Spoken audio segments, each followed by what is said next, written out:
Hi, this is Eva for Once Upon a Timeline. Welcome to Midnight Mandela.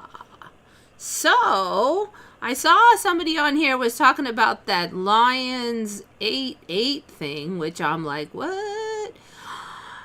It's very interesting that you brought this up because I was going to say I thought that there was a shift, like today maybe. So, on Monday we went kayaking and I was pretty spry. And I did do a lot of kayaking. And this was my first time kayaking.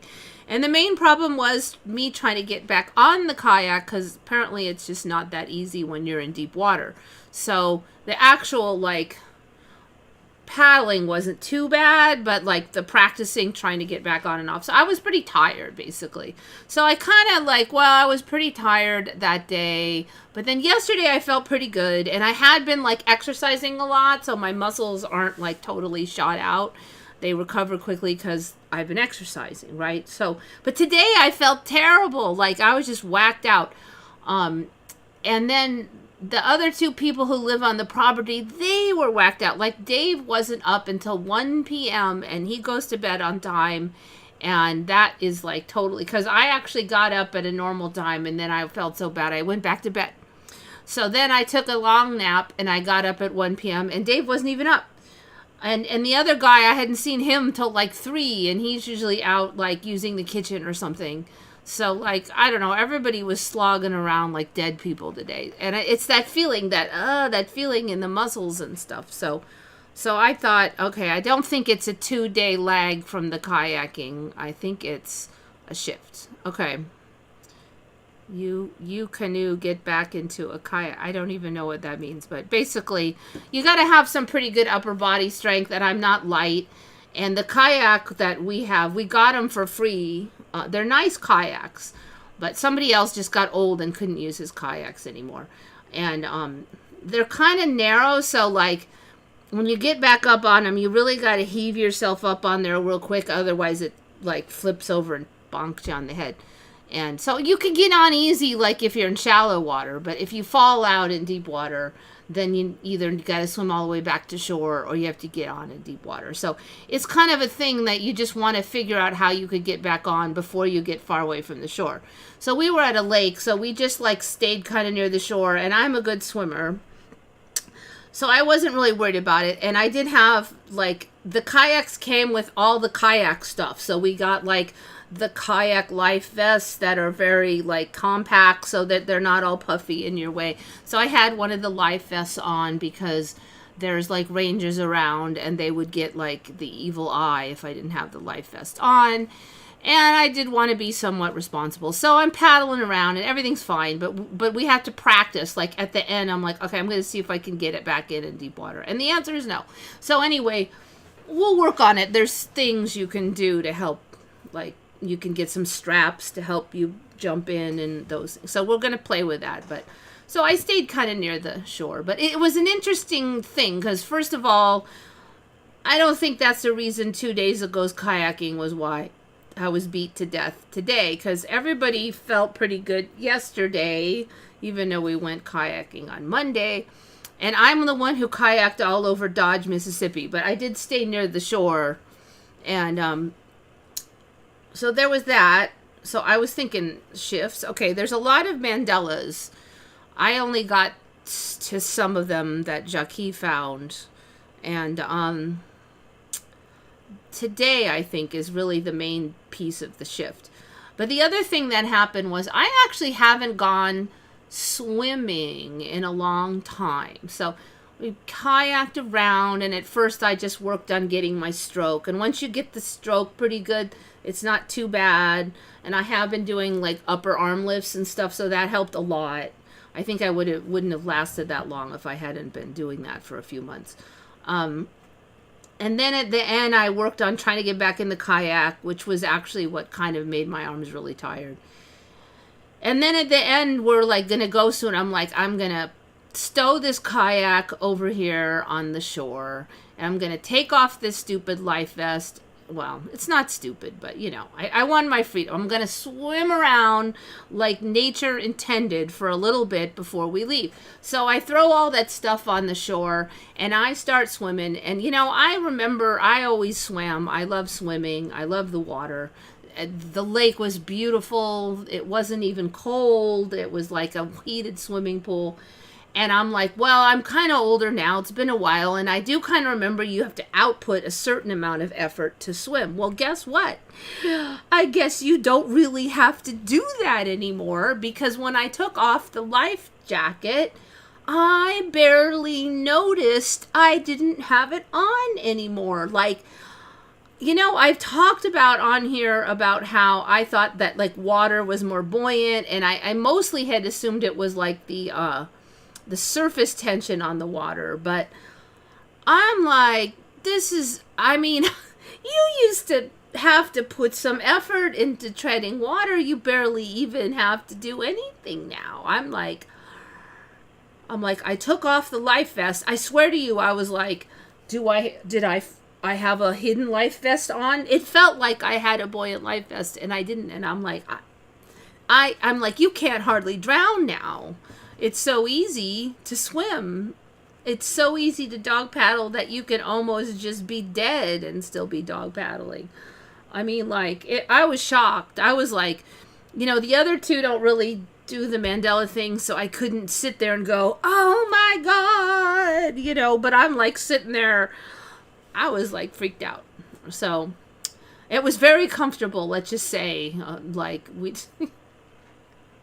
there should be less drownings in the world or something. I don't know. So none of the other two like jumped out of the kayak or swam on their own or took off the life vest or anything like that. So I don't know. Like, and even if they did think it was weird, I doubt they would admit it. But it was just bizarre. So I mean, like, swimming is way easier, at least for me. Like way. No, I wasn't skinny dipping. I had my clothes on, but you know, I just have this like kind of shortish shorts that are really tight, and then I just have a t-shirt because I am out in public. So, but I never have a problem. I swim all the time with like some minimal clothes on. Also helps cut back on sunburn. So yeah, no, I wasn't skinny dipping. I just didn't have the. Where did that even come from? I'm pretty sure I didn't imply that. I just didn't have the life vest on. So I don't know. It was just crazy.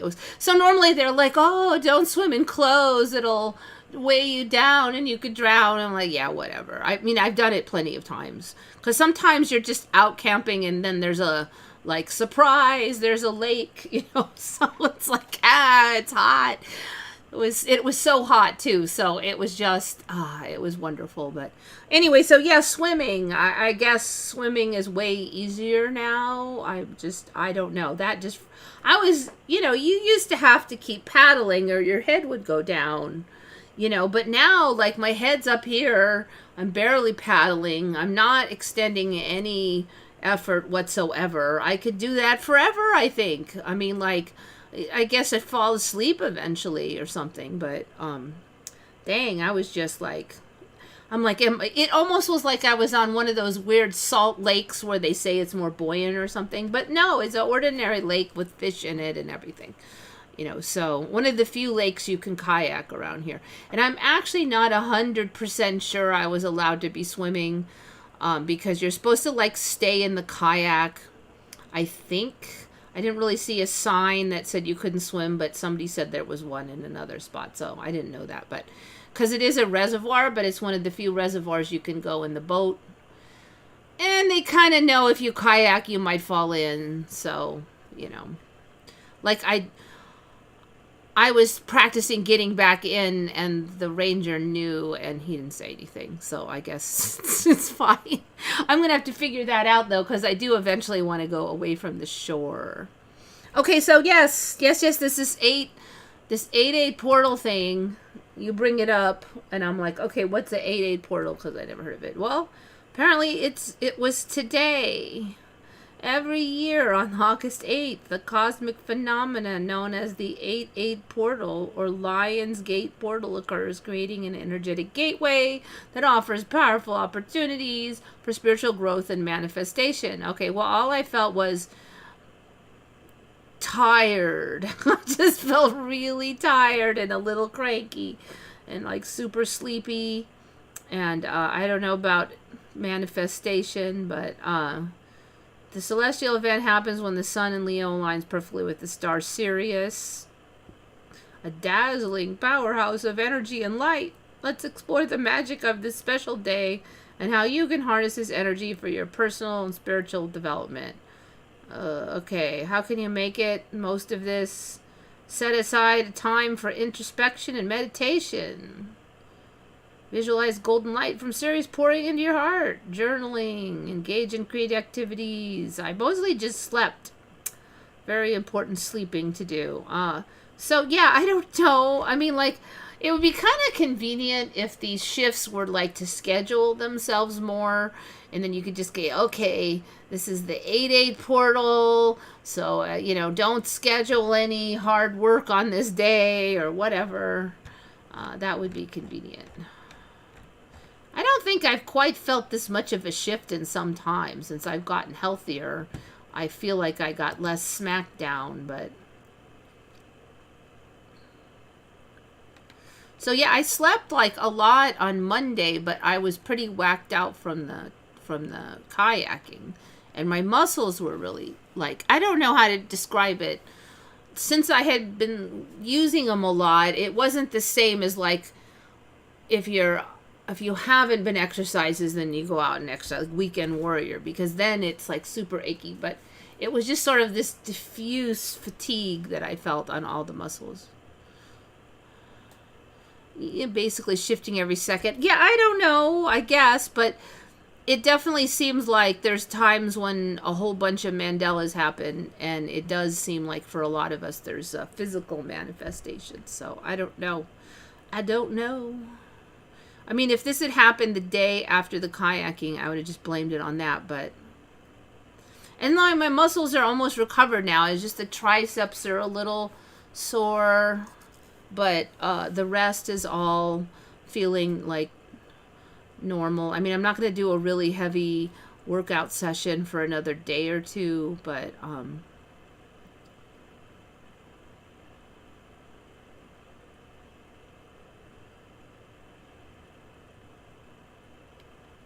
Reading here.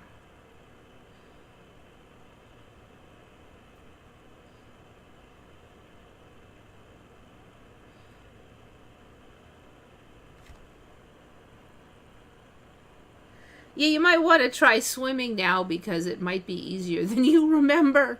Also, maybe try testosterone replacement. That is, a lot of people are swearing by it now, so I don't know. I'm not an expert on Addison's. There's a lot of like different diseases here that I'm not super familiar with. That one is a little bit older one, but like 25 years ago, I've never heard of it. Yeah, lying down. The 8-8 lion gate. I'm gonna sleep like a lion, dude. I know. And then, I got up, I was feeling groggy, and I was awake for a while, and I'm like, screw it, it's early yet, I'm going back to sleep. So I went back to sleep, and slept till 1, and then I got up, and then, like, I'm getting ready for this, and I just felt suddenly so tired, and I just slept for a half hour, and then I was fine. Now I feel pretty good, but I did take one of my little ephedra stimulant thingies, because I wasn't going to do too good. But yeah, actually I feel pretty spry right now.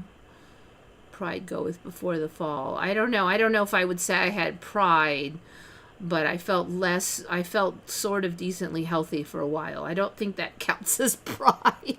I swear all this exercise I'm doing, it is literally just to be more healthy, because I haven't been, and in 2019 I was really bad, and I'm like, I just want to be like normal healthy. I have had the blue cobalt tarantula on. Yes, I agree with you that we'd not have them pretty tarantulas before. Oh, not my pride. Okay, good.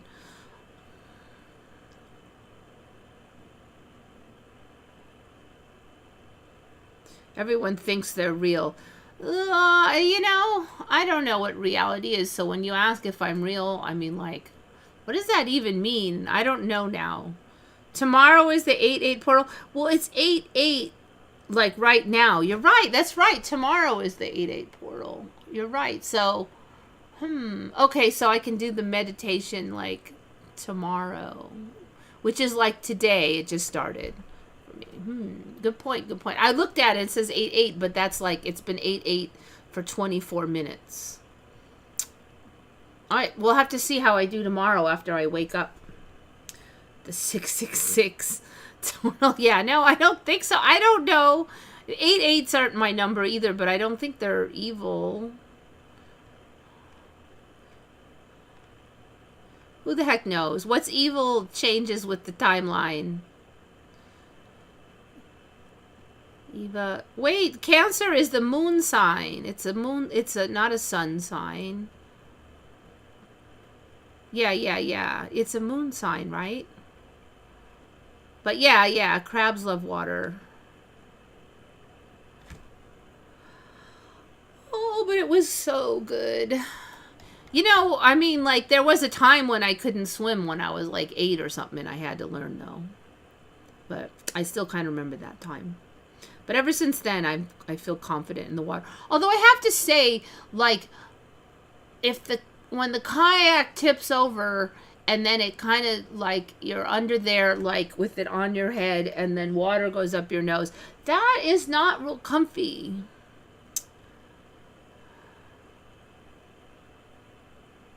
Yeah. I don't know if I'm super emotional, but I think it's just that I've gone through a lot, and so I kind of like, you just can't have all that because you just can't make it. Oh, okay. Well, I don't know about the, like, secondary signs and stuff. It's gotten way more complicated over time, too, the whole astrology thing. Okay, so 8-8 portal, I don't know. So meditate, blah, blah, blah. Thursday is a good day for me to, like, I do that stuff, so. Walk barefoot in the grass, sit by a tree, blah, blah. It's hotter in Hades lately, so I might just stay in the house, sorry. Although maybe Monday I'll go back kayak some more. Okay, so what's up with the, the lumpy image of the Earth? Okay, I know I've kind of had this on before where they said that gravity is not the same in all parts of the Earth. I'm pretty sure we would have learned this in high school. I came from a very good school district, and some of my teachers were, like, very top in their field, surprisingly, even in high school, on top of everything. So, like, you know, I didn't realize how good a school district I came from. I just thought this is how school should be. It seemed okay. But now I realize that I was extremely lucky. So there's no, like, excuse for me not to have heard of any of this stuff. But this is the map of the gravity on Earth. So, like, some areas there's a whole bunch of gravity compared to other areas. And you can see there's apparently, at least if this thing is at all accurate, quite a difference. Because when I first heard of this, they're just like, oh, there's just a slight difference over here in this one little spot, and they don't know why. But now there's, like, I guess, from what I'm getting, a pretty big difference, and it varies drastically all over the Earth depending on the thickness of the crust. And there's a massive hole in the Indian Ocean, but it's not the kind that drains the water away. It's a term geologists use to describe a spot where Earth's gravity is lower than average. A new study has finally revealed its origins. It appears to be caused by plumes of molten rock rising from deep beneath Africa at the edges of the sinking remnants of an ancient ocean bed. Okay, I don't understand how plumes of molten rock rising from beneath makes there be less gravity.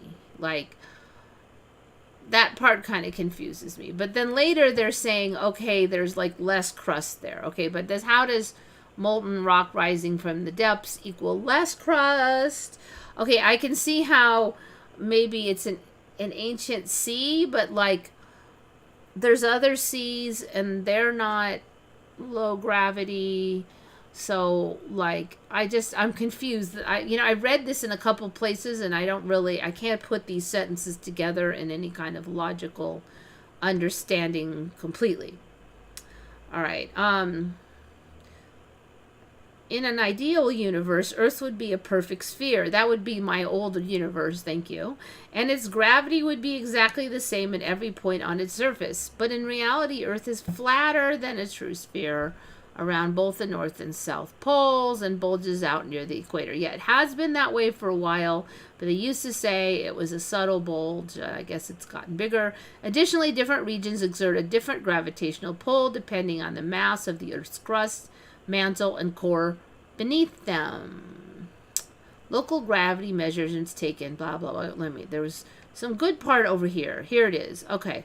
As a result of the low pull of gravity there, combined with higher gravitational pull from the surrounding areas, the sea level of the Indian Ocean over the whole is a whopping 106 meters lower than the global average. So there is no sea level because the sea level is not level. It's 106 meters lower than the average sea level in the rest of the Earth, which means that it would be even more difference than like the higher areas. Because that's just compared to average. It's not compared to the higher ones. I'm still kind of having trouble. Okay, there's less gravity here, right? If there's less gravity, wouldn't the water like float up higher? That's what I don't get.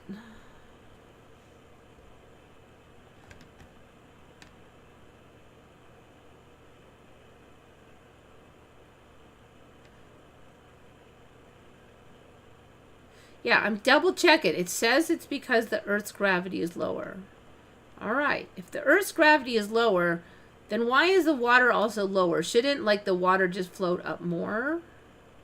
See, I don't understand that either. Because gravity is what holds us down, right? So if gravity is weak, don't we become lighter? Wouldn't we jump higher? Wouldn't we be clung less tightly onto the Earth? So shouldn't that area have a higher sea level by a bunch? Okay, now they are kind of saying over here that like the other surrounding areas have a higher gravitational pull. So are they saying like over here yanks the water like asunder and yanks it over there? Is that what they're saying? I'm like, but if it can do that, why doesn't this just float up? So I don't know. There's just something weird about the whole thing.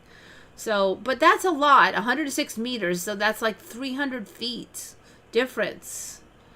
All right. So this is going to like add a wrench in the works for all those flat earthers trying to do calculations about the horizon and blah, blah, blah. I don't know how bad it will, but there's another excuse for how that wouldn't work.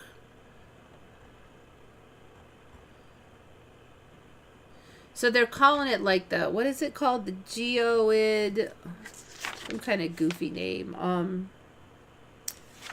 I think they called it the geoid globe. I don't even know how to pronounce this stuff, but all these new things. Maybe the ghost of an ancient sea.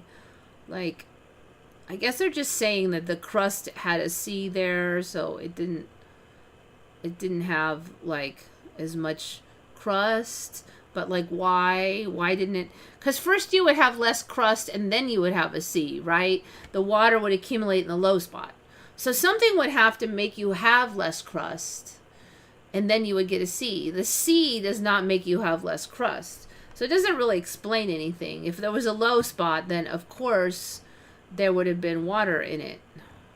I don't know. So the whole thing, I'm kind of reading on it and I don't really get it. And it wasn't like that before. I feel like it's not really formed yet, like, so it doesn't make as much sense as it could.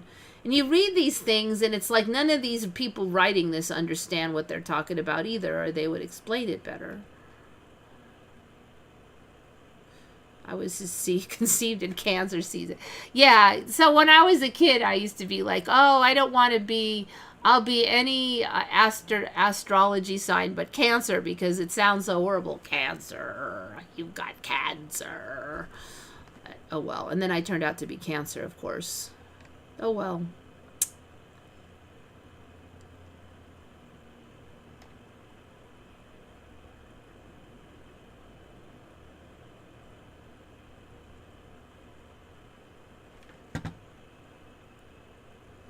Some news on Hollow Earth. I wouldn't be surprised if we get that. Because the whole storyline, like, we don't float, like, our little rind of crust does not float on a giant molten magma anymore. So now we have this super thick crust and everything's different. So it's like laid out so we could have a hollow earth now. Or at least we could have fairly easily just say there's giant chasms under there and stuff. And we've got bioluminescent fungi and bacteria and stuff, so you can have light.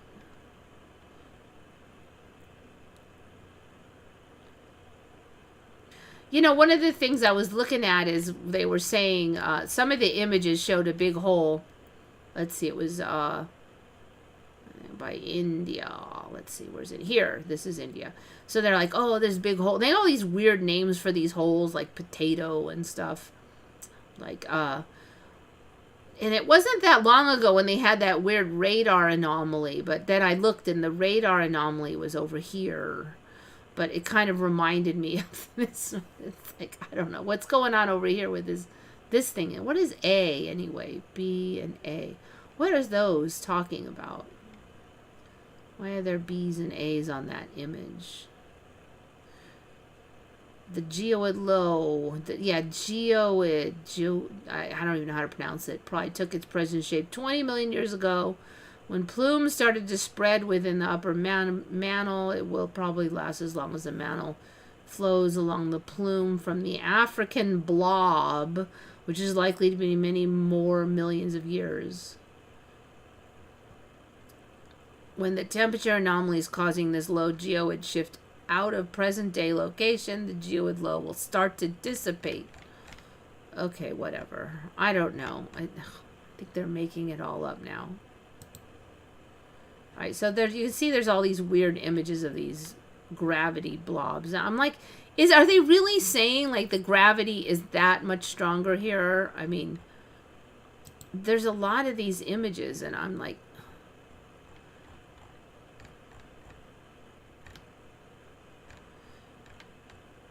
how much is, I don't even know. Like, is it true in some timeline, but not this one? Are we heading towards this timeline, or did somebody just want to make it more extreme so they could get clicks, or all of the above? I don't know. Okay, so this one kind of struck me. Actually, I was just logging into here, and you know how they show you this image, and so let me close this. So this image, oh no, it was not that image. It was the Taj Mahal that came up, okay, in the background. And I'm like, it looks like the Taj Mahal shape, but the color. So last I checked, now it wasn't always all white, but last I checked, the Taj was white. And here it's like kind of pastels. And I'm like, wait a minute. So at some point it was bigger and it had a big like blue tiles dome thing, and it had all these pretty colors and inlay and some white. Then it became smaller and all white. Then I see this today and I'm like, when does it become pastels? So this was the start screen and I'm like, what? So I'm looking it up, and guess what? It's now like Now, granted, that one was a little maybe exaggerated, but it is not white anymore.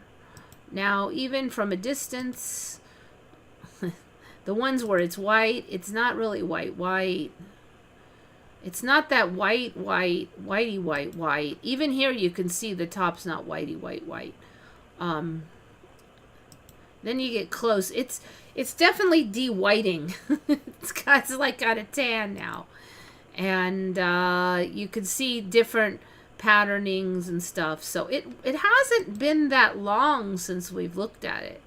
That's probably the whitest one. And it's gotten quite brown. I don't know if it's going to get that pastel tone, but look at these close-ups. Yellowish in there. The top is a different color than the sides in this one, which was not the case. So something's off. It was really snowy white, and you can really see how much it's really not snowy white. It's got that kind of Italian fresco kind of color. I never even... Oh, this is maybe in the back? I don't think I've seen that before. Entrance. I think that might be in the back. That's not even white at all. It doesn't even look connected. I mean, that does not look at all connected with that brick thing. This.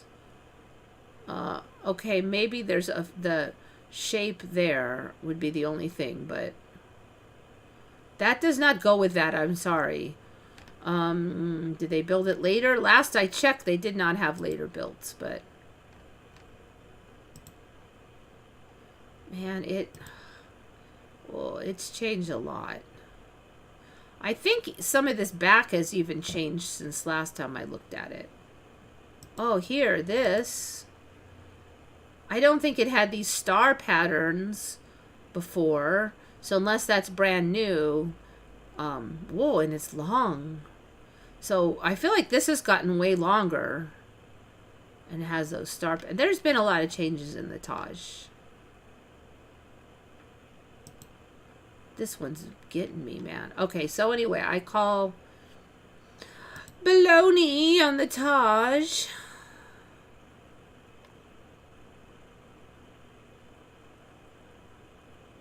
Yeah, see, it was. But I agree with you, preliminal. It was wider on the left and right. It just had more stuff.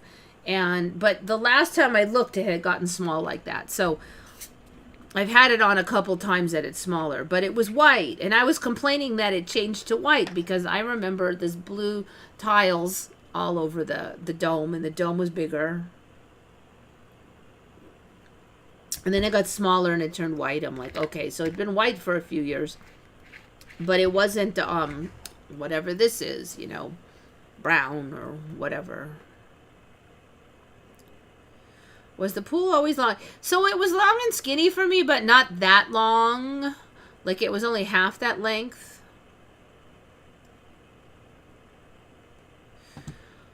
And so, I kind of recognized it just because I knew it had changed. Yes, it's a lot smaller, but that was a little older change for me. And now I'm like, wait, but it's not white. Is that the Taj or is it some other mosque type thing? And so I clicked on that. Luckily, they have that learn about this picture thingy up there. And I clicked on it. And I'm like, it is the Taj.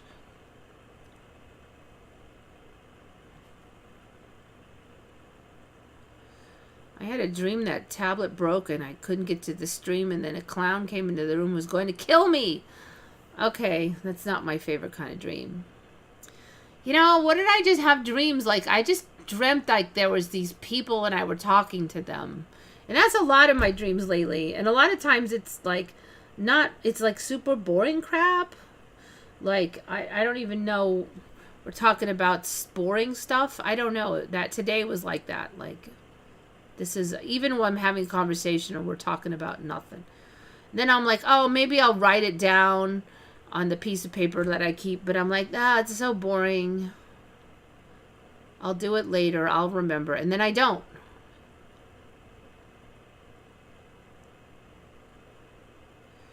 David Wilcock cites physicists and astrophysicists that prove that the colors of the galaxies does not mean distance but dimensions. I don't know what to, I think whatever you want to believe, it could come true. I mean, there'll just be a way that some science will cobble together and make it like sound sort of kind of okay. The Cabbage Facts, dude. I don't know about I know the Cabbage Patch Kids. I don't know the Cabbage Facts, dude.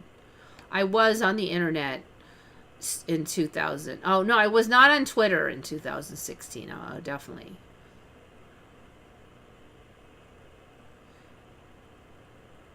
People are trying to kill me in every single dream, huh? Well, that's not cool.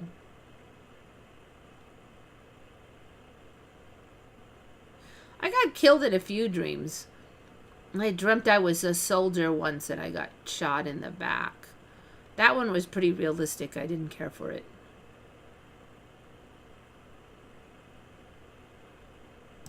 Alright, so that... So I asked the AI, because I was wondering, sometimes the AI will remember the old timeline. What color is the Taj Mahal? I actually really thought I was going to catch it and I was going to say it was white, but nope. Nope. The Taj Mahal's marble surface has been observed to have yellow, brown, and green spots in recent pictures. Actually, that's kind of a weird thing. In recent pictures. Like, why would it change? The monument's original color is believed to be closer to its natural Makrana marble tone, which would not have been captured in black and white photographs, as most old images are. A scientific study was planned in 2018 to determine the exact color of the Taj Mahal's marble, but no conclusive results have been publicly released. Then it's guessing it would be like white or cream, characteristic of Makrana marble used in its construction. Okay, I don't know, but apparently it's yellow, brown, and green. Taj Mahal color changes worries India's Supreme Court. Back in 2018, which I am quite positive it was not 6 years ago when I saw it as white. Activists say its marble is losing its luster. Oh, look at this. Why is the Taj changing color? Other people must have noticed, and the Mandela has provided an excuse way back in 2018, even though I've had the Taj on here like last year, and it was white. Toxic air and filthy water and Mandela's is what's doing it. All right, so does anybody here have some ideas, theories why these change happen? Oh, we've had many theories on, but nobody really knows. We're just guessing.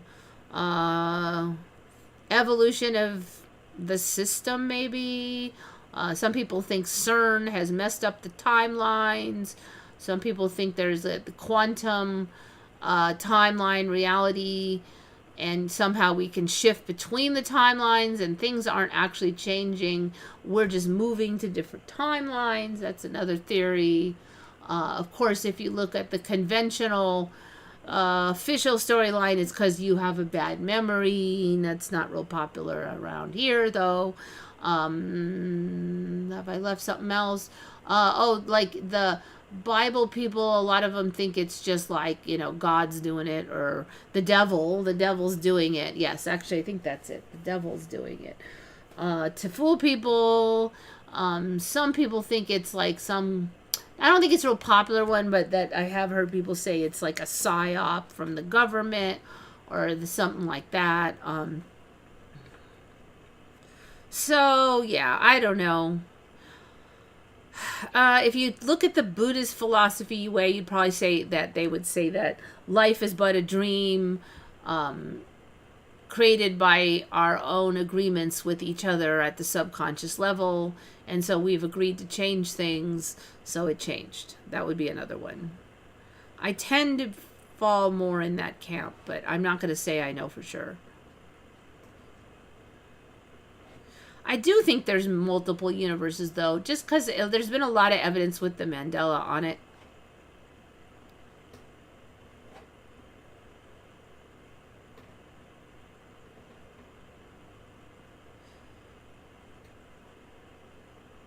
Then there's the, let's see, what is that one?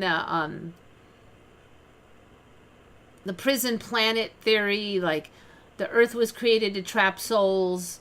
It's sort of like the Matrix theory, like, and somehow, like, there are creatures that feast on the negative energy that is created by suffering.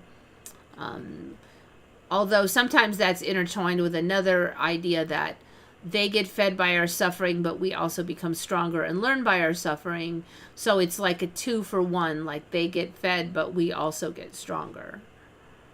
And that we agree to come for that reason. That's another one. And I'm not totally against that one either. I don't know.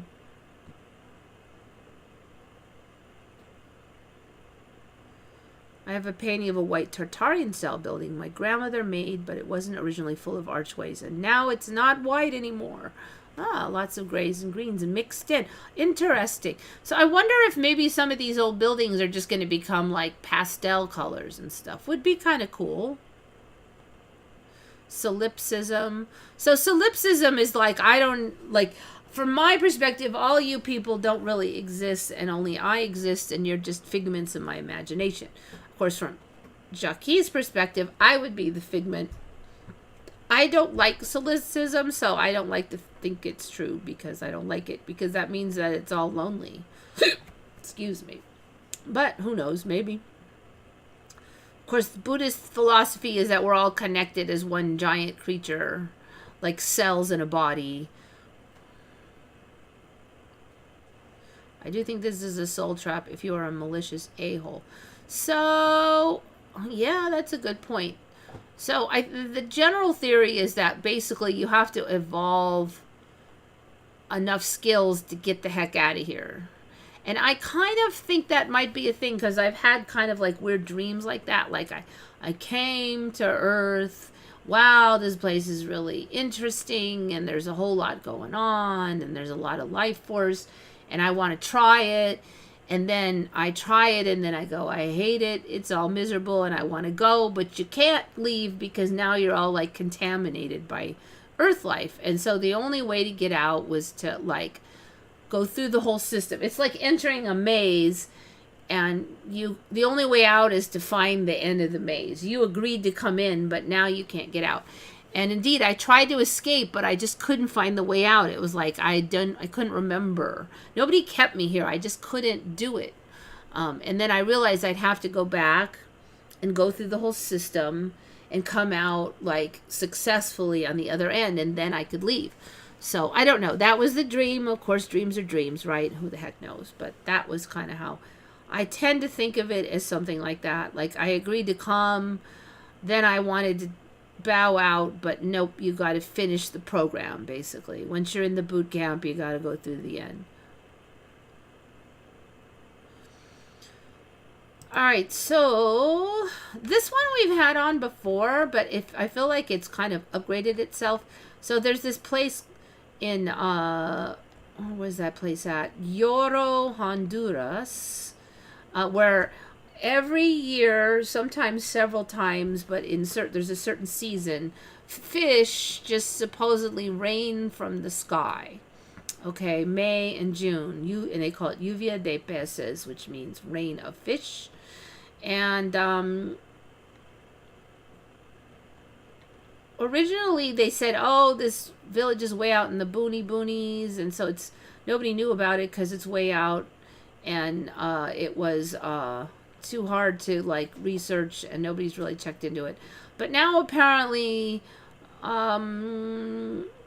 fair number of people have visited there, and National Geographic had an assignment in there in the 1970s while on assignment. Like you'd be on an assignment that didn't have to do with raining fish. Like what assignment is more exciting, and you just happen to be there for some other assignment and then happen to see the raining fish.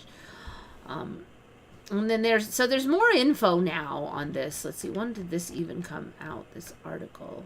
Yeah, see, 2013. There's no way that this was around before. But now they've known all this time that the fish, first of all, do not come from the area. They're not like from the rivers, blah, blah. And then they said the ocean is really far away, so they can't really see how they get up in the sky. But now they're saying, okay, they noticed that the fish were blind. They were blind fish. So now they're thinking, like, the story now is maybe these fish, like, live, they're somehow in the dirt, and then they get, like, pushed up or something, or they're, like, so I am quite sure that there was actually statements of fish actually were verified to flop from the heavens before. But now that is not there, and they're saying the fish are blind. And maybe, now it would have sounded ridiculous 2 years ago, but now we see that fish live in like mud and dirt and stuff, and they could just be dried up husks, like dried and sitting in the dirt like fossils, and then they get wet and then they just start swimming. And it's ridiculous, but now that can happen. We already know that that can happen in the current timeline. So this whole story that these fish just come up from the dirt. So now they're saying, so one of the things they were saying is that the lluvia de peces usually often comes after a big rain, but they don't say it always comes after a big rain. So but they just have subterranean caverns of blind fish in the dirt or something. I don't know, but this whole thing has just gotten even stranger. I don't know why I keep wanting to spin this. Okay, so yeah, lluvia de peces got weird.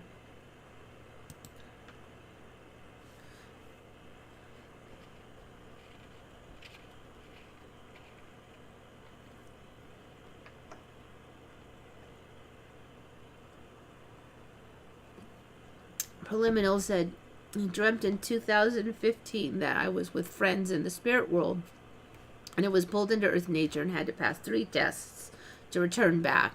Yeah, it does. I don't know. That's kind of how mine was, but in mine, I just like, I was exploring with some friends, and I was like, I wasn't like, I had this weird like thing, like it was a giant frog hop, and that's how I traveled. I would I was like a frog, but not really. I don't even know how to describe it, but I wasn't like I didn't have a human body anyway.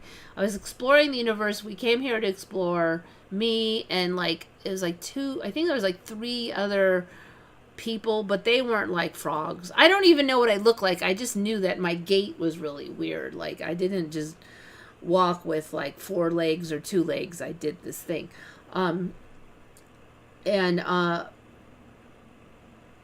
A couple of us got super fascinated with this one reality, and the reality was sort of like a hologram reality or something. And outside the reality was really boring compared to inside. And so we're like, wow, there's just so much detail, and this is so amazing, and it's so realistic. And then I was like, I want to explore this more. And somehow that's how I got sucked in. Like, I have only myself to blame, I guess.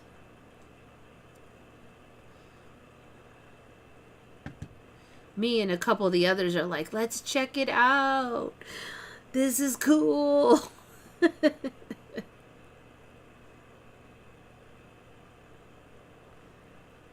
I kind of did this jump thing, but I would jump, but it was almost like I had frog legs or something. I don't know. Like, it was kind of an asymmetrical jump. I wasn't jumping like I had 2 people legs. So, I don't know. But yet, I'm not really, like, I wasn't like a corporeal being really either, so maybe it was just my brain trying to process the thing that I was doing, and that was the best it could come up with.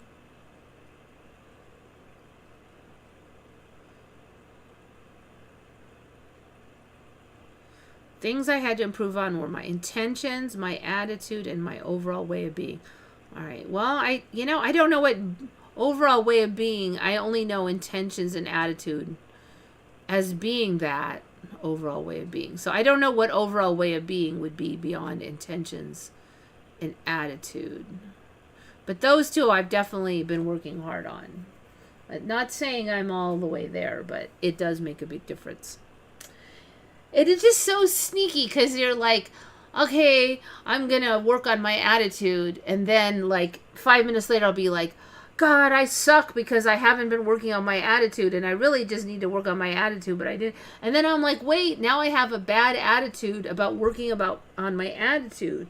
So it's like everything is so meta. It's like, no, wait, you're complaining about not working on your attitude is not working on your attitude. I mean, like, it's just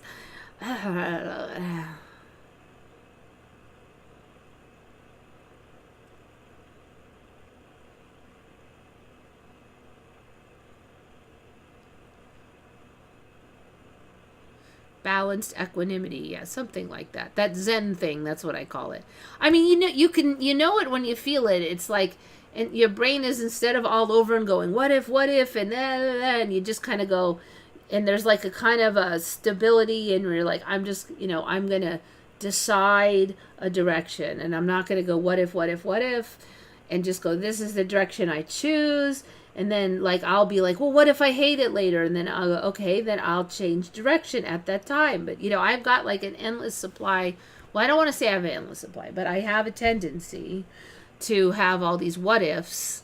And I am working on improving that. I wish I had a better word for working.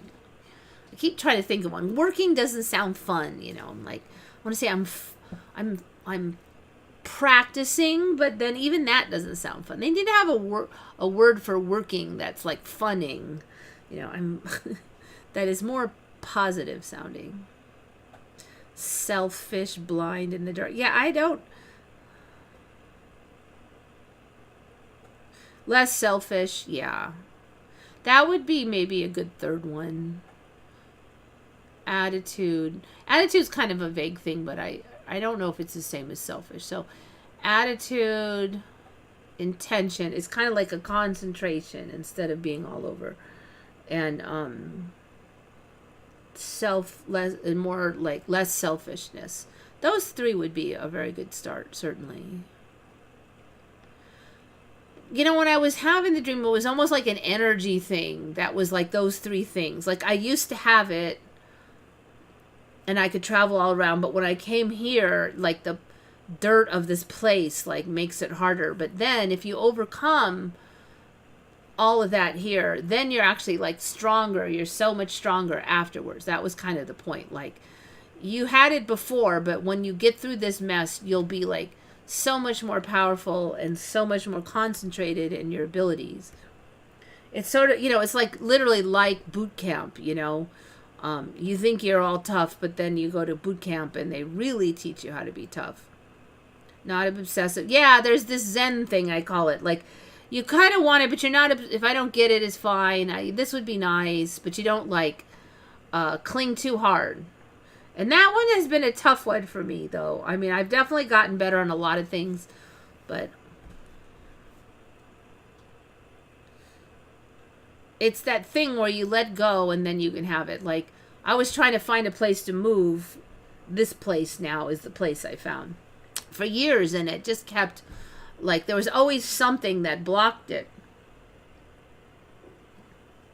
And then at some point, I just went, I'll just stay here. Screw it. And I just made peace with staying there. And then right after I did that, I got literally like within a week or two, I got informed that I had to leave because she was converting it to residential and I got kicked out. And then I had to find a place. So I did, but it was just kind of interesting because it's like right when I just like, yeah, I'll just stay here. And I let go of the desire to move, then I moved. When we help others without wanting a reward. I'm not super bad about that. I think I've improved a lot. And maybe part of it is because I don't really like attention that much. I mean, sometimes I want it, but not that much. But there's just, when I do help others, I usually don't expect a reward. But doing it more often, that could definitely be improved on.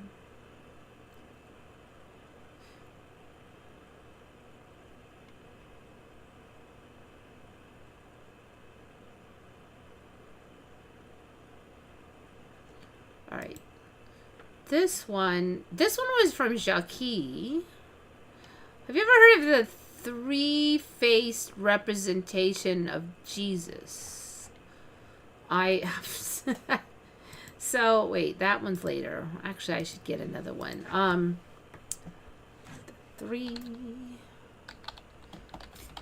Three-faced Jesus. I have never heard of. There's always some new weird thing. New old weird thing. So apparently this was like a thing that was either they would have three Jesuses or they'd have one Jesus with three heads. It's just does not look good. God. I just there's another one. So this, I guess, was a thing that was really common in medieval times. Images of three-faced figures were common in medieval Europe, and early tricephalic images can be found in Gaul from between the 1st and 3rd centuries BCE. The surviving carvings and artwork depicted pagan gods and could have inspired later artists. Beginning in the 12th century, the devil was also often given three faces. Dante Alighieri described the devil as having three heads in his Divine Comedy, as in this illuminated manuscript of the text, which made a century of Dante's original poem. In the 13th century, artists began depicting the Holy Trinity as a single tricephalic figure, likely in an attempt to convey that the Father, the Son, and the Holy Spirit are one. I don't know what to say, like... So, okay, they did the devil first, and then they decided to do Jesus as the Holy Trinity with three heads, and, well... So apparently, this is really common. And I've, never heard of it. So Jacques found this, and I'm really suspicious about this. I mean, granted, it's old. Maybe I just didn't know about it. But we've just seen so many weird Bible things anymore. The Three Faces of Christ by Trevor Dennis. And here's another one. Framed print. What in the heck, man? So clicked on that one, and now there's a whole bunch of them. This one. There's probably more if I went to Google, but...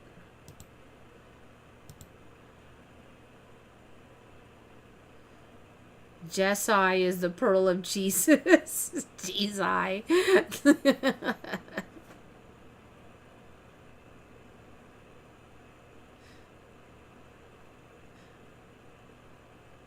Finding someone worthy of help would be difficult.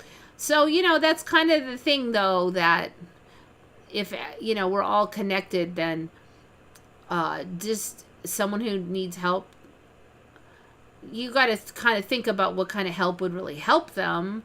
But it's not about whether they're worthy. It's about whether you can help them in some useful way. So I'm not saying, give away your bank account to some poor guy, but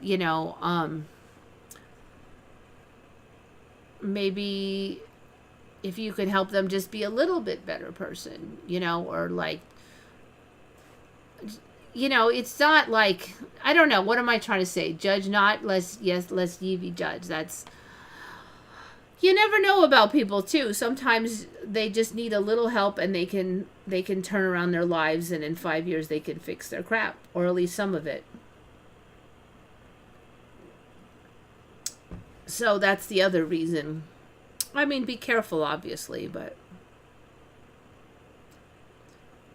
Or maybe it's just that you move that piece of debris off the road so no car will hit it, and you don't even know who you'd be helping, but...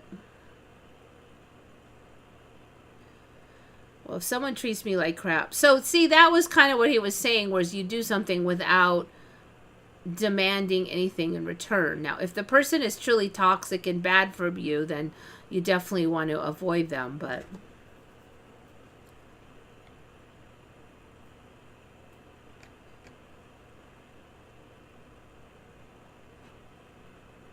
right, so we got that thing. I don't know what it was.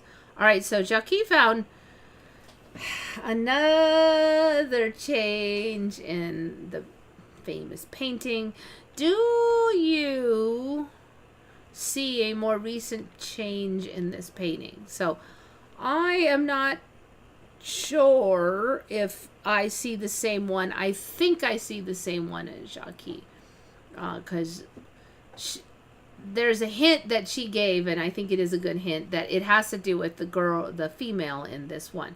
We're not talking about the older ones where she got, like, a lot of people remember her being like the wife instead of looking like the daughter. Not that one. The clothing has changed, but I think there's a recent change that has been added, I would say. And I'm not talking about the background. There has been some closing changes on him. I am actually a little suspicious about this little tack thing on his right here. I don't remember that being there, but that's not what I'm talking about. But I did. So, like, I don't remember him having a button and then a tack last time I looked. I do remember that he had this weird shirt, but, like, why would you have a button and, like, another button, which is actually a tack, like here? Why? Because this is not a button shirt, so there's no reason to have two weird buttons there.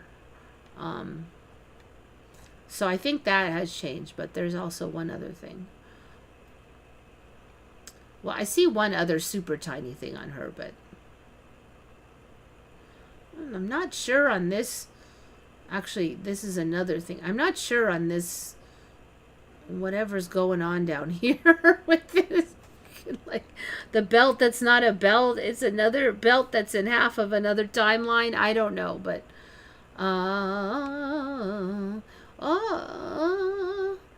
actually, I don't remember there being seeing into. I thought that was dark in these windows. I'm like seeing more and more things now. I think the speckle patterns on that one showed up last time, but I thought these windows were dark. This whole thing is freaking changed. Looks like there's an antenna back here or something. Way back, people remember her staring straight forward.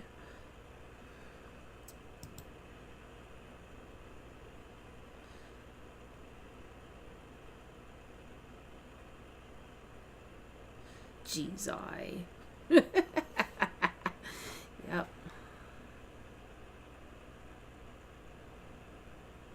Oh, yeah, you're right, huh? The three-headed Hindu creatures and stuff.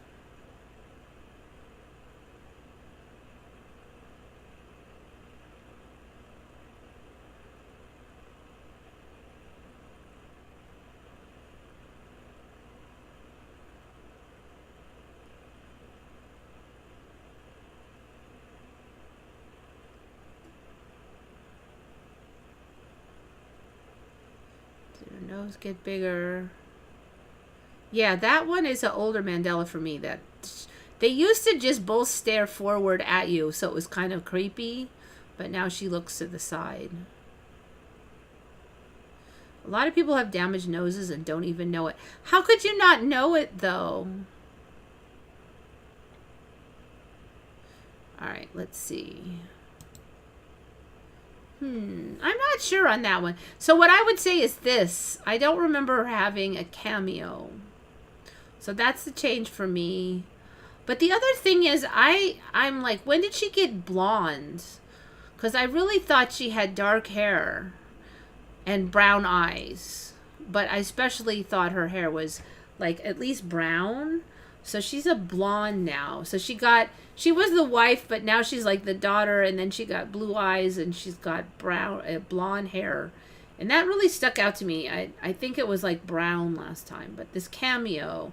So I think I would have noticed this because my mother used to collect cameos, the older. It's like a carved, they're like carved figures of women that were real popular, like in the older times. I don't even know exactly when, but those are like antique cameos. They're fun to collect because they're tiny. They're like this big too, so you can have a lot of them. And they're easy to take care of. But so my mom had a lot of cameos. So I just don't feel like I would not see a cameo on here because it just reminds me of my mother's collecting. Also, I'm a little suspicious about, there's like a bumble in the hair right here and this dangly bit. And I don't think there's this dangly blonde bit. So I think that one also changed. And way back, I don't remember there being cactuses. Cactuses. It's not like the desert. Why would you have cactus? I don't. It looks like cactuses. But that's like an older change, I think.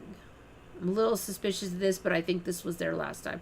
So what I noticed difference the most is this cameo and the blonde hair. And the dangly bit on the hair here.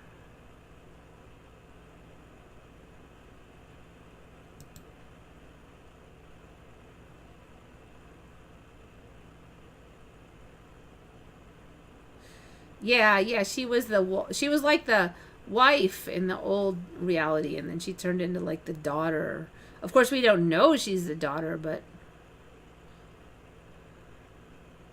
all right. So Jackie remembers the hair changing, but months ago. Yeah, the direction of her eyes. That's an old change for me, though.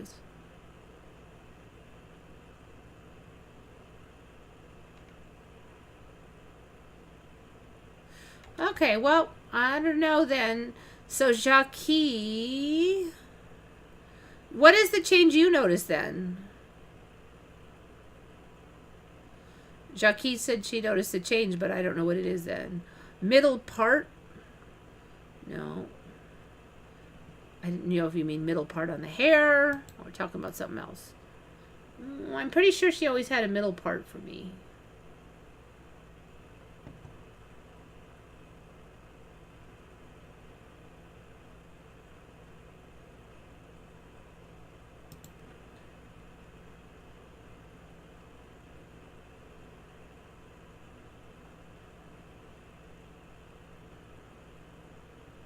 Her shirt changed. Okay, let's see. This one, I know. A couple months ago, I noticed this weird brown speckly thing. I could say there was maybe a little more space between here to there. I do remember there being a collar. Maybe it wasn't black. I'm not sure on here if this was black. I know this brown thing was here. There was a collar. There could have been some color changes on that, but this was here. So back way, though, these were all different. It's just the most recent changes I'm talking about.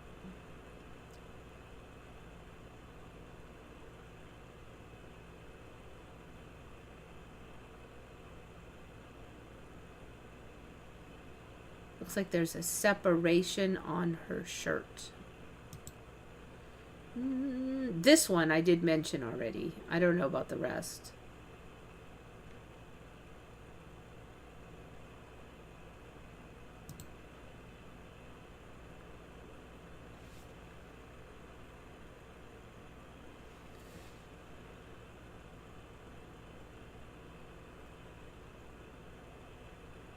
There was white on her navy part, huh? On her shoulder.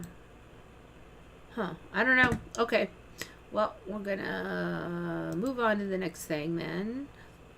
This one was another one that Jackie found.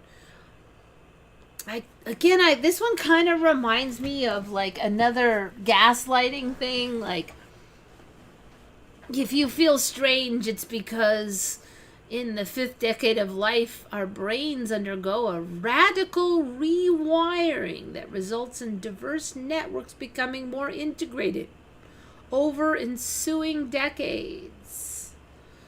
Then they guess that it's because your brain is reorganizing itself to function as well as it can with dwindling resources and aging hardware. But that's just a theory. But basically they're saying in your teenage and young adult years, the brain seems to have numerous partitioned networks with high levels of interconnectivity inside the partition, reflecting the ability for specialized processing to occur. Then you're learning things. I guess these partitions would work to help you learn more effectively, speak languages, develop talents.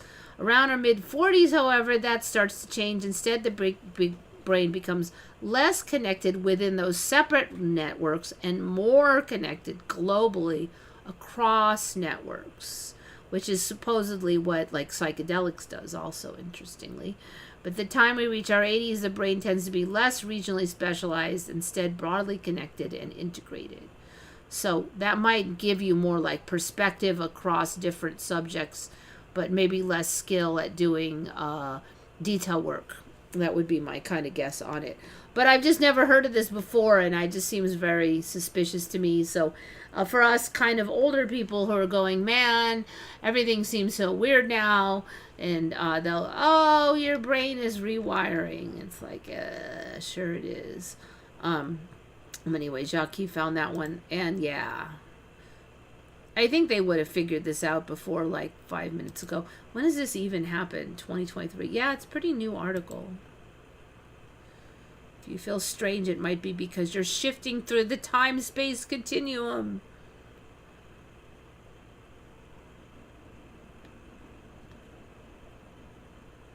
Vivian's off. Thanks for coming.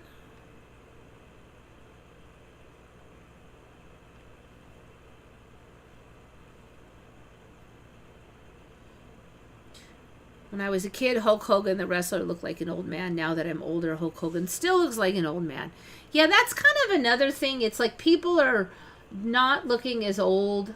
And so there's a lot of people going, well, how come the TV shows in our childhood, like people were 35 and they look like a geezer. And now 35-year-olds don't. And they're like, oh, well, it's probably just like the clothing and the hair. But no, because if you change their clothing and their hair, they still look old and wrinkly. And I think it's just because people died when they were 65 40 years ago, and now people live to 100, and people just live longer. Of course, the days are half length, so maybe that's part of it.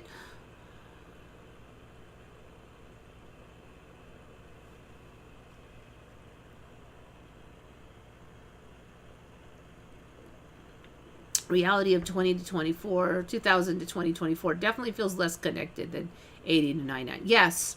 But see, what's interesting is, you know, oh, well, maybe I'm just getting old. But then you talk to some like 16-year-old and they're saying the same thing. Like, I don't know what it is, but everything just seems so weird in my brain. And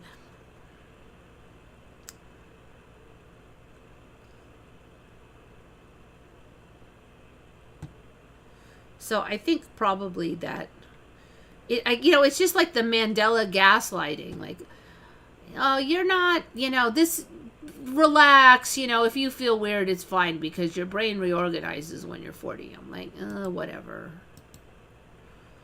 This one was a bizarre one that Jockey found. And I don't know, maybe it's just clickbait, kind of clickbait. Penguins might be aliens, scientists say, after discovering Venus chemicals in bird droppings. I mean, you can't make this stuff up. It's total clown world. So apparently there's this stuff called phosphines. The researchers from the UK were able to find traces of the chemical known as phosphine, which I guess is not the same as phosphine in the bird's droppings. It has raised widespread speculation and questions about the origins of penguins because scientists are now struggling to explain how phosphine exists on Earth, 38 million miles away from Venus. Okay, if they're struggling to explain this, then I come down here and they say there are some anaerobic bacteria that produce phosphine. So then how can they be struggling to explain how it got on Earth when we know that there are anaerobic bacteria that produce phosphine? It's found in pond slime, in the guts of badgers, and penguin guano.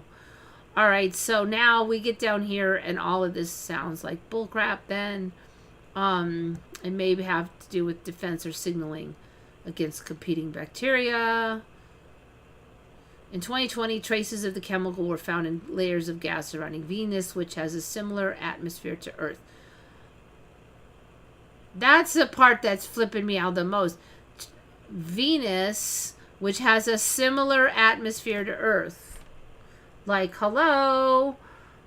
Since when does Venus have a similar atmosphere to Earth? Actually, I kind of want to click on just that. Venus has a similar atmosphere to Earth.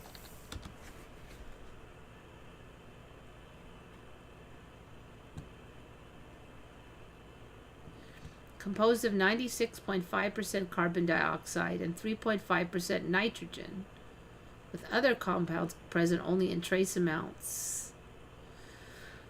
Dang, that's almost like, you know, if I'd said like it was 80% oxygen and then some carbon dioxide and like 3.5% nitrogen, that's more like how I remember Earth's original atmosphere, as being mostly oxygen and a little bit of carbon dioxide and a little bit of nitrogen. I don't remember the exact numbers, but right, we're at like someone a stupid large amount of nitrogen now. It just flips me out.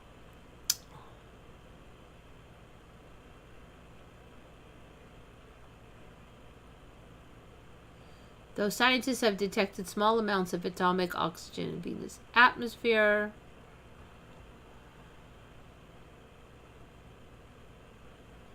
Right, they're not really biting on this similar to Earth thing, but it doesn't appear to be the acidic level that it used to be.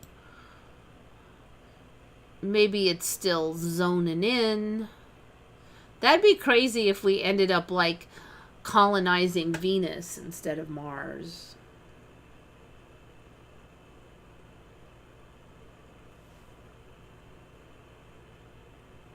It will be unveiled from French Guiana on December 18th. According to NASA, it will be able to detect life on other planets. So we're talking about James Webb Space Telescope. The telescope will study deep space and serve as NASA, blah, blah, blah. This was 2021. Okay. Anyway, so penguins are aliens, but yet they're not, and it's super clickbaity.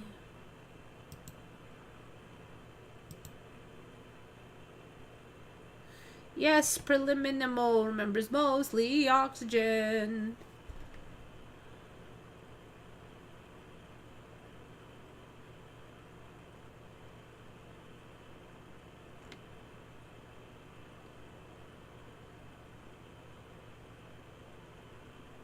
So yeah, apparently there's some kind of weird story in the UFO lore about somebody seeing a mushroom spacecraft land, and then like alien penguins came out, and I'm like, are you smoking the magic mushrooms?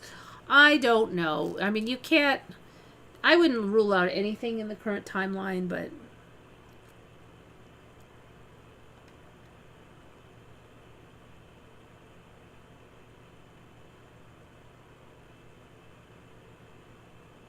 70% nitrogen I never heard of until mid-2016. I think it was even later for me. So I definitely remember hearing that one of the things they said about Mars is we could never go there and breathe the air, because even if we fixed the oxygen problem, they had 30% nitrogen, which was poisonous, and it was way too much nitrogen. And how could you ever get all that nitrogen out of the Mars atmosphere? Well, now our atmosphere has way more nitrogen than 30%. But weirdly, I had that locked in, like, oh, 30% nitrogen. What are you going to do about 30% nitrogen? Well, it's not a problem now. I don't even know what the Mars atmosphere is now. It probably isn't 30%. What is the Mars atmosphere? Does it still have 30% nitrogen? Atmosphere. They said it was poison. The 30% atmosphere would kill us. Oh, look. It only has 2.85% nitrogen. Mostly carbon dioxide. Oh, so it's a lot like Venus. Water vapor. Mostly carbon dioxide and a little bit of nitrogen and trace amounts of oxygen. So it's a lot like Venus now. Huh. So it used to, for a while I was in a timeline where they said it was 30% nitrogen. That is obviously quite gone.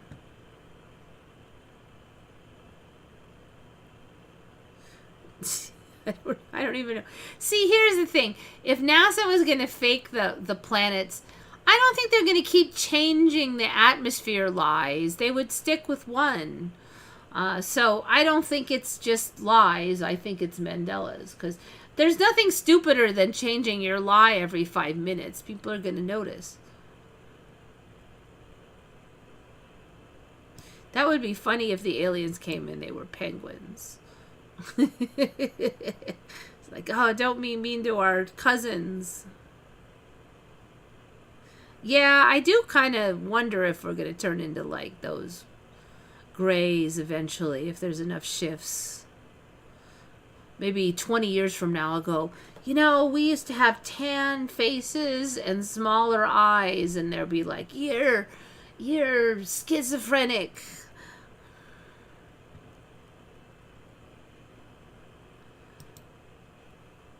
So Jackie found this one, and I do think it's interesting because I never really heard of this term until recently.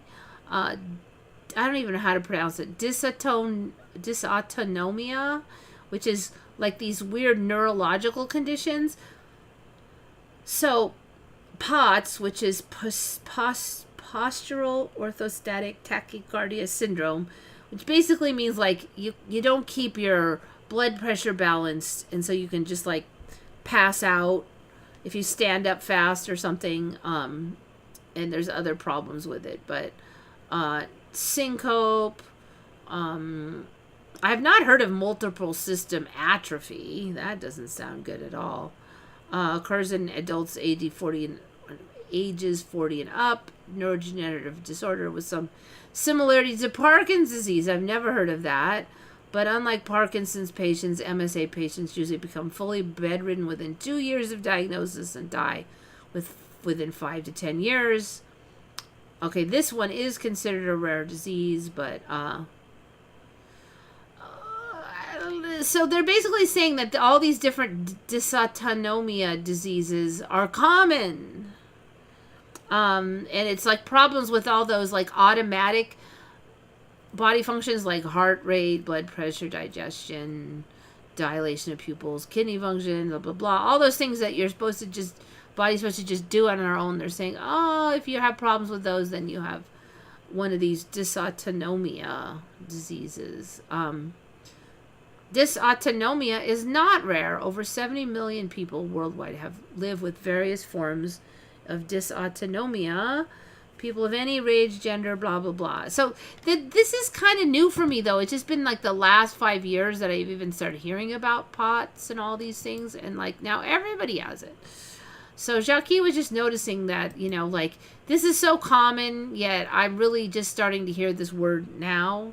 So I think it's one of the new illnesses that were coming in on here.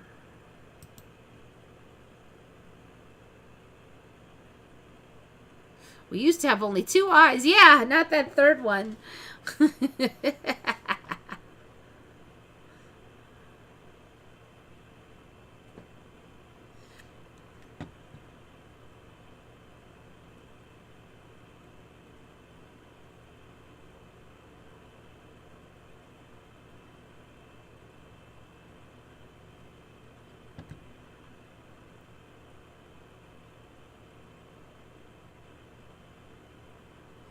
I've heard of insomnia. I think they have a new one for sleep. It's called like dysomnia or something. Like, it's not that you can't sleep, you just sleep crappy. Dysomnia. I think I have a few more on Reddit that I could cover. Wait, maybe I have some here. Wait. Yes. Oh, yeah, I do have some more.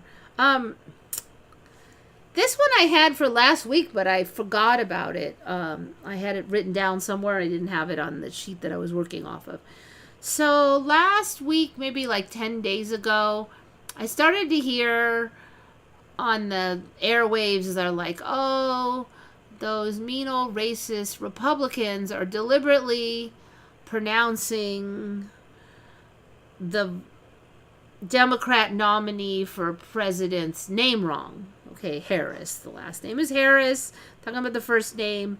And I'm like, okay, and then they had a video of Trump first saying Kamala Harris, Kamala Harris. Okay, so I'm thinking, okay, so he did like correct it.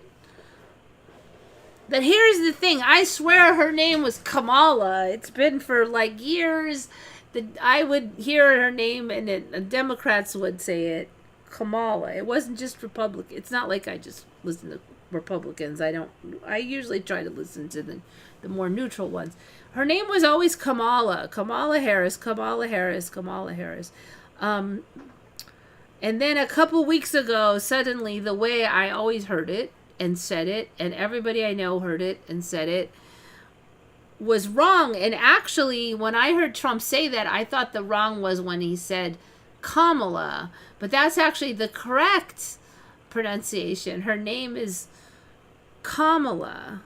And so then I was talking to some Mandela people. They're like, well, maybe you just got like psyoped or gaslit by the Democrats. So I went and I looked up like old videos on her from like CNN and NBC and stuff. And now they always did, when I look it up, they always called her Kamala, not Kamala. So I'm just wondering if there was a shift like 10 days ago to the Kamala universe, at least for me. I'm going to even just double check it because so I asked the AI 10 days ago, and the AI thought her name was Kamala. But then when I looked up like the official sources on how to say her name, it did say Kamala, like Commale, Kamala, not Kamala. So all those mean old racist Republicans, maybe they just come from my timeline where I only have ever heard of Kamala. I'm going to have a heck of a time changing it, I think. Let's see. How to pronounce Harris's name. Alright, let's see if it gives me why people intentionally mispronounce. Like, I don't think it's intentional. We thought her name was Kamala. It's not Carmela. It says it's Kamala. Has been telling for years. Harris has been telling people her name is pronounced Kamala, like the punctuation mark, Kamala. Why is it so hard to pronounce Kamala? Kamala, how to pronounce? I don't know. So anyway, I went back and it's Kamala.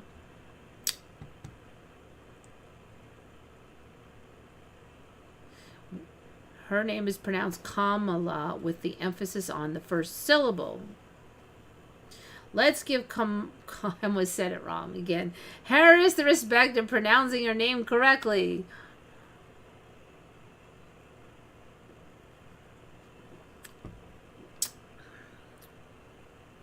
This one's saying it should be Kamala. That's the third one. I don't know.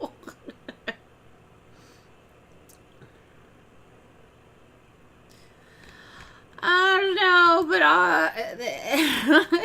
so you guys heard it Kamala or Kamala?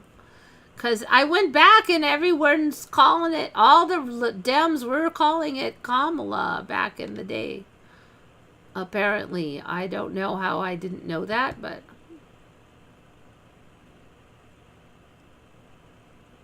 oh, you hadn't heard of insomnia until recently? Really? Oh, okay, that was an old one for me. Like way back. Kamala.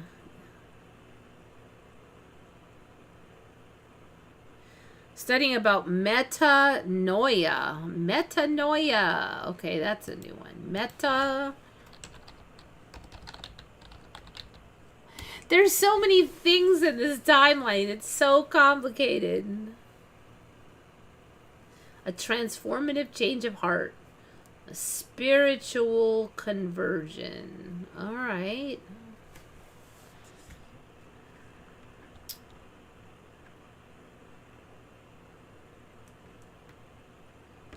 So it's a fancy word for changing one's mind, often translated as conversion or repentance, though most scholars agree this is the second translation, does a disservice to the original Greek meaning.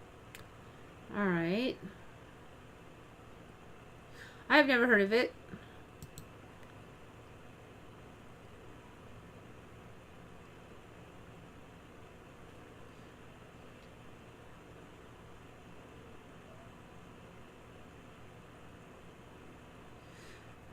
Yeah, no, Kamala, whatever. Her name is not American. It's, I think, from India. It means lotus flower, from what I remember.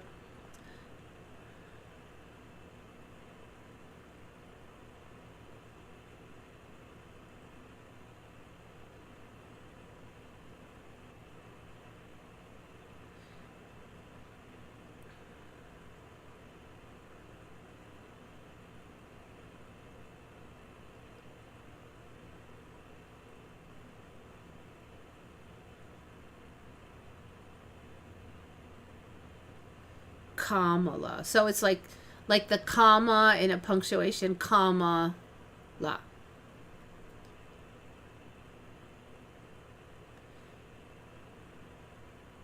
Yeah, it's like Kama Sutra, but it's Kamala.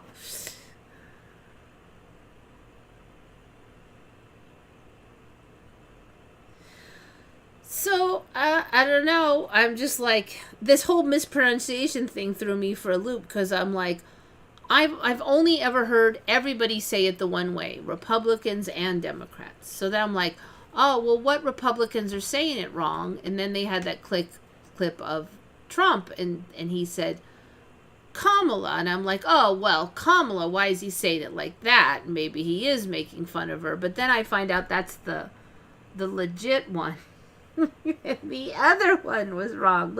The one everybody ever heard of. So I'm like, they're gaslighting us again. You're a racist if you say it wrong. I'm like, no, I'm from a different timeline.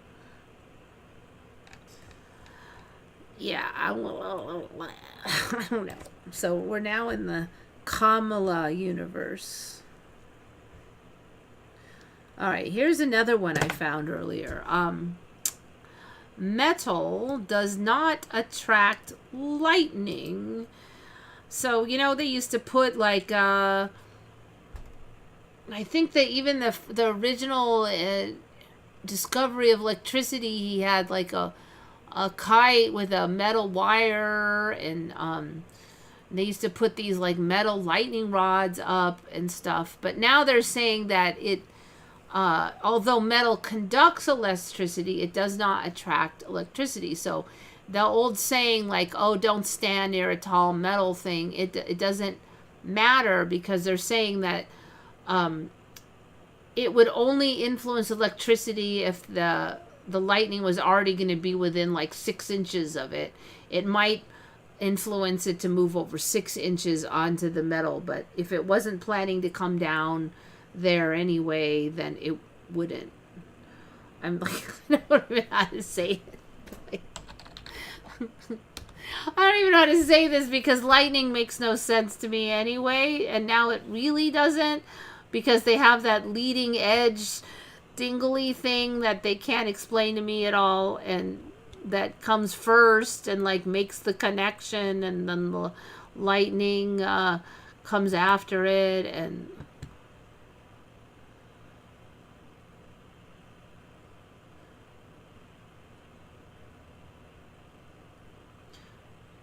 so the point of the metal, I guess, is because it does conduct, so it'll help conduct the electricity away.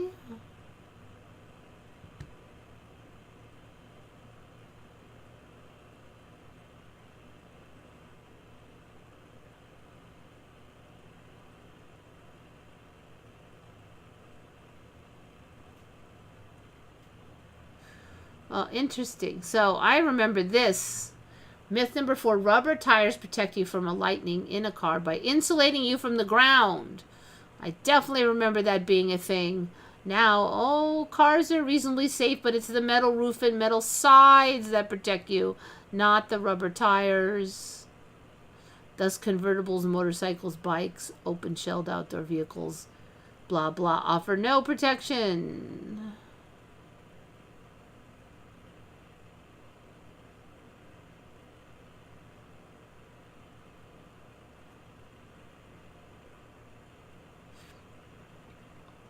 Lightning rods attract lightning. Definitely not.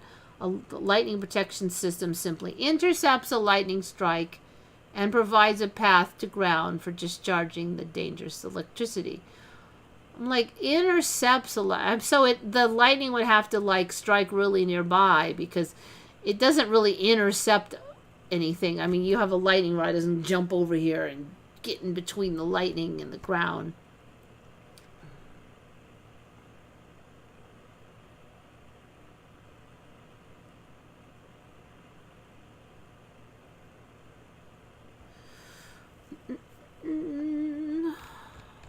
So basically they're saying, even if you have a big tall thing, it doesn't matter if it's wood or metal, it won't attract the lightning any amount that's enough to count. What does attract stuff is if it's higher, has a pointy shape, or is in isolation, like away from other tall stuff. That was the story I got. But it doesn't have any special preference for metal at all. Even though it conducts well, apparently it doesn't care that it conducts well.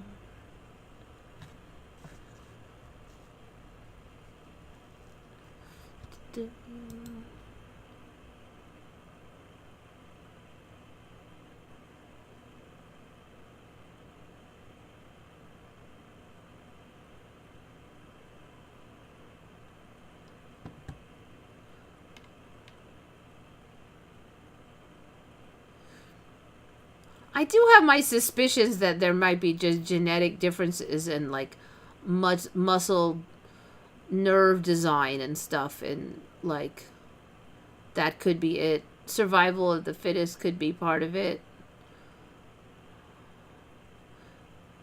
Like, you know, there's certain countries where there's not very many tall people, right? So they're not going to have a bunch of basketball players. So it goes to show there's variation in the different genetics. Also, beyond that, I think there's variation in how different cultures see routes out. So, like, in Africa, there's not as much opportunity. So people might just see, like, if I could be good at sports, then I could, say, travel to another country and then find a route out. So that might be also another factor. The third factor I would say is culturally within the country. I definitely notice a difference in options that people see, like how many people in each different culture goes, I want to become a machinist, or I want to go to trade school or something. There's a variation in that. So that also might have something to do with it. But who knows? And it might be different in different timelines too.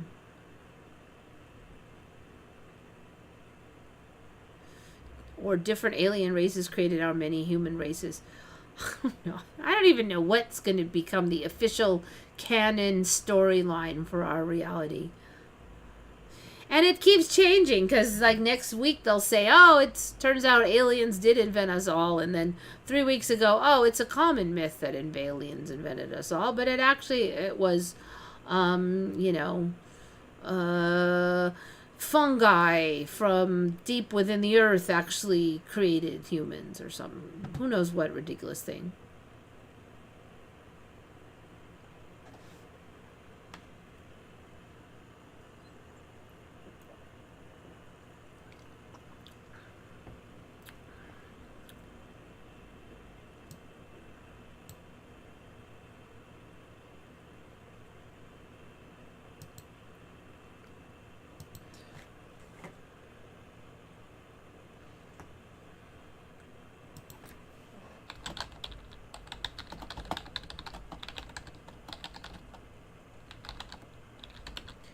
So we've had this one on before, but I think it's kind of upgraded a little bit.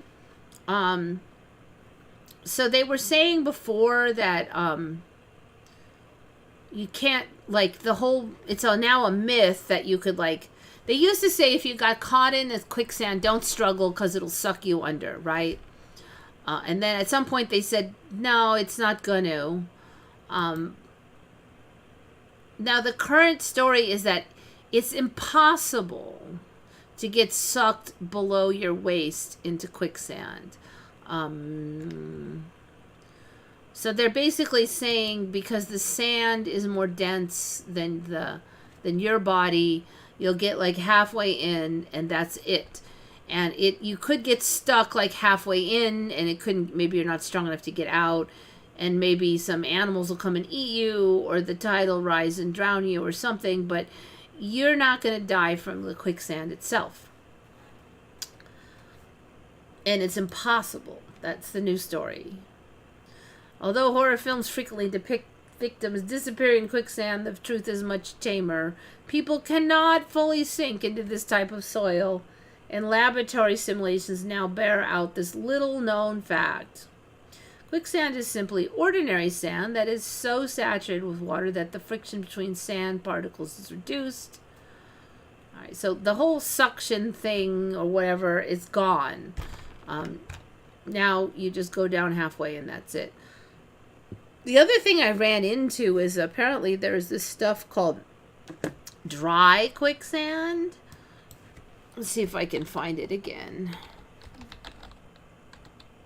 So that's one fear that we no longer have. Everything bites and everything's poisonous and all this crap now, but quicksand will not kill you, at least not by itself. Dry quicksand is loose sand whose bulk density is reduced by blowing air through it and which yields easily to weight or pressure. It acts similar to normal quicksand, but it does not contain any water. It does not operate on the same principle. Dry quicksand can also be a resulting phenomena of contractive dilettancy. All right, I'm not even going to look into that. Historically, the existence of dry quicksand was doubted, and the reports of humans and complete caravans being lost in dry quicksand were considered to be a folklore. In 2004, it was created in the laboratory, but it's still not clear what its actual prevalence in nature is. Dry quicksands may evolve from sedimentation of very fine sand after it has been blown into the air, if large enough, might be a threat to humans. Indeed, reports that travelers and whole vehicles have been swallowed instantly may even turn out to be credible in light of our results. Okay, so yes, there's dry quicksand, and they didn't say you can't die in dry quicksand, now did you? Although they did say it acts similarly to wet quicksand, but I'm just wondering now if that will be the replacement. Memories of people I know change often. Yes, definitely. Oh, another interesting thing. I was on this subreddit, and I guess the subreddit has a chat, which I never go to. But somebody was posting on the subreddit that they were all freaked out. This happened this morning. They were all freaked out because they had gone to the chat, and there was kind of a thing that's been going around where people have been doing face reveals. Like, somebody kind of good from their login name, but you don't know what they look like. And so people are going on the chat and posting their picture. And so this person said several people did face reveals, and then they did a photo using their phone, and then they uploaded their computer, and then they were going to do a face reveal, and then they went onto the chat after having done the photo, taken several minutes to get the photo, and the whole conversation was gone from the chat. And then he was all freaking out because he's like, well, you guys all just sent me your photo, and I was going to send you mine, and the whole convo was gone. And then he's like, did the moderators like remove the whole conversation? But nobody on there remembered anything about the conversation. It was just all gone. And so then he went on to the main subreddit and posted, like, does anybody remember this conversation? Was anybody on the chat? And nobody had any recollection of these face reveals. He's like, I even took the photo to make the... He was flipping out. He's like, do I have schizophrenia or what? And I'm like, it sounds like a Mandela. I mean, everything he said was a plausible conversation, but apparently it just never happened.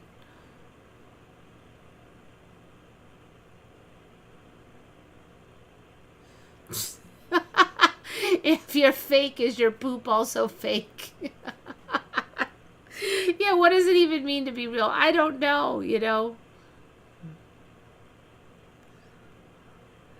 I am the highest functioning schizophrenic ever in invention. So, from what I can tell, schizophrenics usually don't have control over their schizophrenia either. Like, you know, they can't just go, well, like, apparently it messes with your mind usually, and then you like have paranoia, and you're like, not only do I think I saw somebody, but I think he's gonna come and get me or something, you know. Like, you wouldn't just go, oh yeah, I swear that guy visited, but they said he didn't, and oh well, maybe it's a Mandela. Does not seem to be like the standard experience. So there's more to it than just seeing weird crap. I think in the end, really what it only comes down to is whether you can function in society or not. And then if you can function in society and you're kind of weird, they'll just say you're eccentric. And, oh, this person speaks to spirits and whatever. And she's kind of nuts. But they don't say you're schizophrenic until you can't get a job and pay your rent. Then, oh, no, schizophrenic. So it seems like it's almost more like a control issue, really. Not that I'm saying I think I'm schizophrenic, but, you know. And I have the same delusions as a whole bunch of other people, which is also very suspicious. And, you know, they say, oh, it's a mass psychosis. It's a mass hallucination.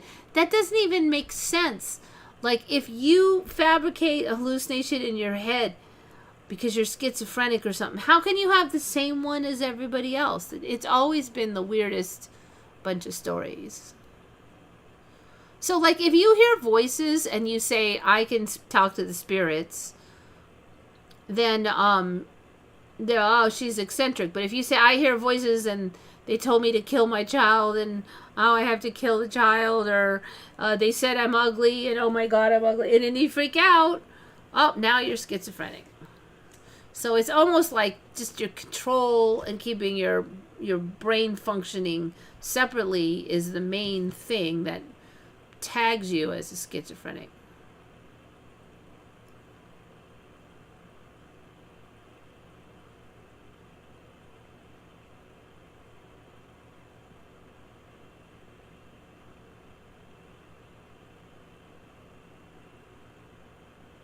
India believes that reality begins from within, not where you're looking at. The outer reality is secondary to where your spirit level is.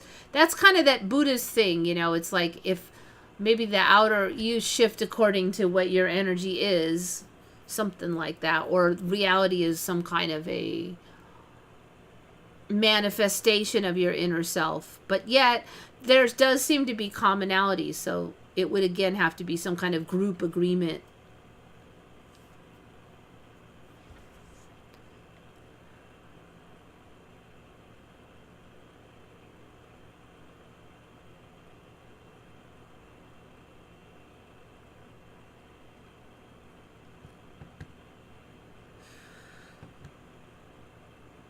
Oh, looks like I got like 2 minutes left. Got that. Rain of Fishes. I think I've got everything on this list. Yes, perfect timing. So then it brings up the thing. I mean, like, are there spirits beyond here? If there is, then are you crazy if you think you can talk to them? Because if they're there, then it should be possible to talk to them. We don't know if it is, but it should be.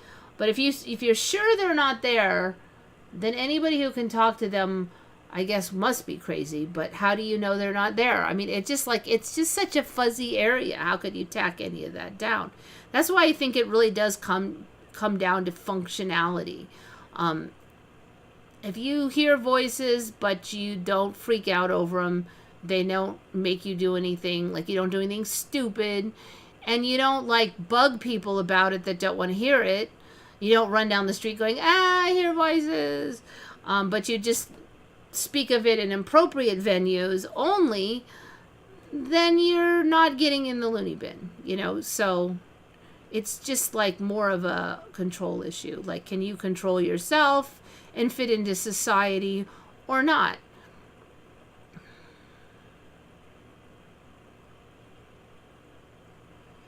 Yeah, I don't even know. I mean, like, we know so little about reality, what's beyond it, spirit, where consciousness comes from. Like, we know nothing. So it's pretty hard to even tack down any of that stuff.